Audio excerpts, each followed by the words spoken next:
ए सखी हेने आवना हमरो बियाह भई एके संगे तहरो बियाह भई एके संगे हमू ससुरार गइली एके संगे तू ससुरार गइलू एके संगे ए आ तनी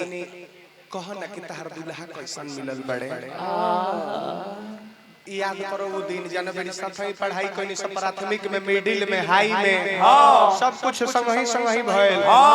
दुल्हो देखल गल संग ही तिलको भइल संग ही बियाहो भइल संग ही मैदान गइनी